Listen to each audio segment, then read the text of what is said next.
आज मैट्रिक्स का हम एक और इम्पॉर्टेंट टॉपिक लेके आए हैं, that is the multiplication of matrix. Multiplication of matrix करने के लिए देखो सबसे इम्पॉर्टेंट जो चीज़ है वो मैंने यहाँ पे नोट की फॉर्म में लिखी है। आप इसको अच्छी तरह से अपने दिमाग में बैठा लें। अगर हमको दो मैट्रिक्स को मल्टीप्लाई करना है, सपोज करते हैं एक मैट्रिक्स है ए और एक मैट्रिक्स है बी। यहाँ पे मैंने अल्फाबेट्स इसलिए लिए हैं कि मैं कुछ भी जो ऑपरेशन इस पे करूँ वो आपको पता रहे कि मैंने किसको किससे मल्टीप्लाई किया है, किसको किससे ऐड किया है। उसके लिए सबसे इंपॉर्टेंट कंडीशन ये है कि अगर मैं ए बी निकालता हूँ, ए बी का मतलब ए मल्टीप्लाइड बाय बी, तो पहला मैट्रिक्स कौन सा है ए, दूसरा मैट्रिक्स कौन सा है बी। तो जो कंडीशन हमारे को सबसे प्रायर रिक्वायरमेंट है वो ये है कि number of column of first matrix means A के अंदर जितने नंबर ऑफ कॉलम्स हैं should be equals to the number of rows of second matrix, मतलब बी के नंबर ऑफ रोज के बराबर होने चाहिए। ए के नंबर ऑफ कॉलम्स बी की नंबर ऑफ रोज के बराबर होने चाहिए, तभी मल्टीप्लिकेशन होगा, अदरवाइज मल्टीप्लिकेशन नहीं होगा। अब अगर हम a इंटू बी करते हैं तो हमको कितना बड़ा मैट्रिक्स मिलेगा, क्या डायमेंशन होगा मैट्रिक्स का, तो वो हम यहीं से पता कर लेते हैं। a का डायमेंशन सपोज करते हैं हम लेते हैं 3/3 का, 3 रोज हैं 3 कॉलम्स हैं। b का जो डायमेंशन है वो है 3/2 का, 3 रोज है 2 कॉलम है। मैंने आपको बताया पहले मैट्रिक्स का number of column second number के number of rows, second matrix के नंबर ऑफ रोज के बराबर होना चाहिए।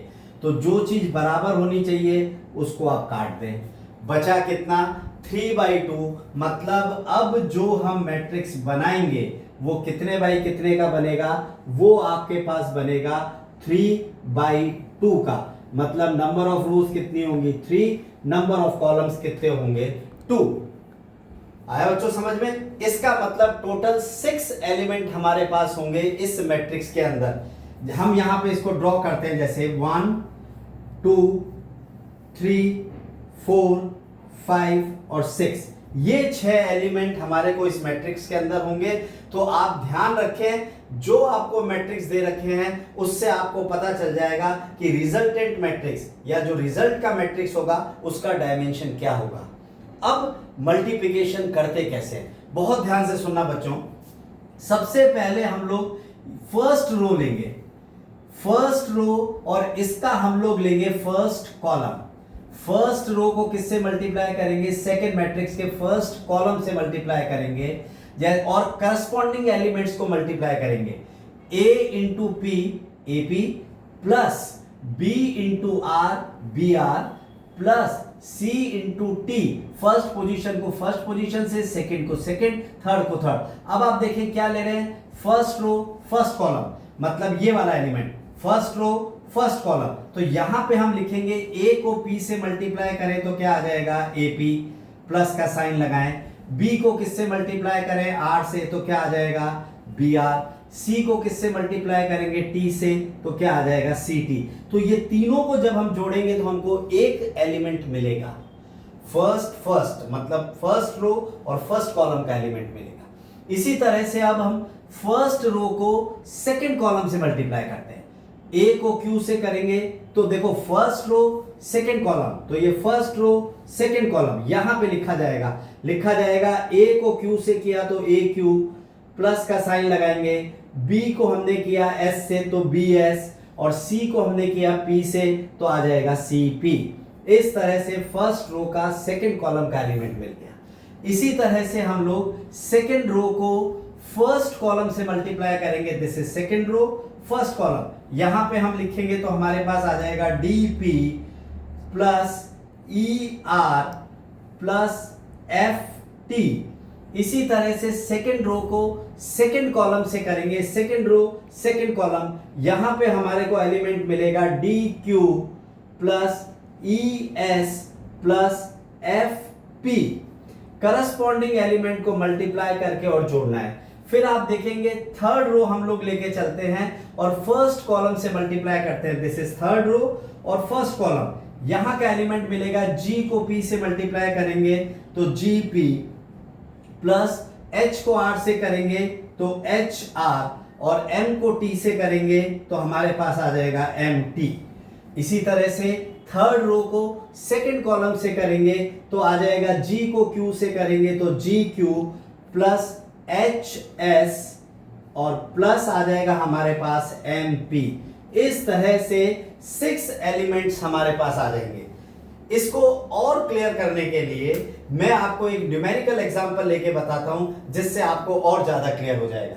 न्यूमेरिकल एग्जांपल में मैं एक एग्जांपल आपके पास लेता हूं। इस मैट्रिक्स को मैं यहां से रब करता हूं और एक नया मैट्रिक्स में न्यूमेरिकल मैट्रिक्स लेता हूं, जिससे कि आपको और इजीली इसको समझने में मदद मिलेगी। मैट्रिक्स में लेता हूं आपके सामने 1 A एक मैट्रिक्स है, that is 1 3 and 7, 1 3 and 7। Second है 5 4 5 and 9। अब B एक मैट्रिक्स है, B एक मैट्रिक्स मेरे पास है, दैट इज 5 3 2 5 3 2, और ये है आपके पास 3 0 8 3 0 8। और आपको यहां पे निकालना है A इंटू बी, A और B मीन्स फर्स्ट मैट्रिक्स है मेरा A और सेकेंड मैट्रिक्स मेरा क्या है B। तो पहला मैट्रिक्स कितने बाई कितने का है, देखें 2/3, 2 रो हैं और 3 कॉलम हैं। इसी तरह सेकेंड मैट्रिक्स मेरे पास क्या है, 3 रोज हैं और क्या है 2 कॉलम है। देख ले आप बच्चों, चेक करें, 3 रोज है और 2 कॉलम है, यहाँ पे 2 रोज हैं और 3 कॉलम है। कंडीशन क्या है, पहले मैट्रिक्स के number of columns second matrix के नंबर ऑफ रोज के बराबर होना चाहिए। तो इस कॉमन जो चीज है उसको हमने काट दिया। इसका मतलब जो रिजल्टेंट मैट्रिक्स हमारे पास मिलेगा वो हमारे पास 2/2 का मैट्रिक्स होगा। तो A और B को निकालने के लिए पहले मैं मैट्रिक्स का स्ट्रक्चर बना लेता हूं जो हमारे पास होगा। ये है हमारा 2/2 का मैट्रिक्स, मतलब 2 रो होंगी और 2 कॉलम होंगे। इसका मतलब 4 एलिमेंट हमारे को यहां पे मिलेंगे। फर्स्ट रो को हमने क्या बताया था, फर्स्ट कॉलम से मल्टीप्लाई करेंगे और करस्पॉन्डिंग एलिमेंट्स को 1 इंटू 5 5 प्लस का साइन लगाएंगे, 3 इंटू 3 9 प्लस का साइन लगाएंगे, 7 इंटू 2 14। अब फर्स्ट रो को सेकेंड कॉलम से करेंगे, करस्पॉन्डिंग एलिमेंट को मल्टीप्लाई करके और ऐड करेंगे। यहां पे आप देखें 1 into 3 that is 3, 3 into 0 that is 0, plus 7 into 8 56। यहां पे अब आप, ये हो गया आपका फर्स्ट रो कंप्लीट हो गई, फर्स्ट रो फर्स्ट कॉलम हो गया, फर्स्ट रो सेकेंड कॉलम हो गया। इसी तरह से अब हम सेकेंड रो को लेके चलेंगे, second row first column 4 5 20 plus 5 3 15 plus 9 2 18, ये हो गया। अब फर्स्ट रो को सेकेंड कॉलम से सेकेंड रो को सेकेंड कॉलम से मल्टीप्लाई करेंगे, second row second column 4 into 3 12 plus 5 into 0 0 plus 9 into 8 72। अब इनको ऐड कर लेंगे तो हमारे पास मैट्रिक्स मिल जाएगा।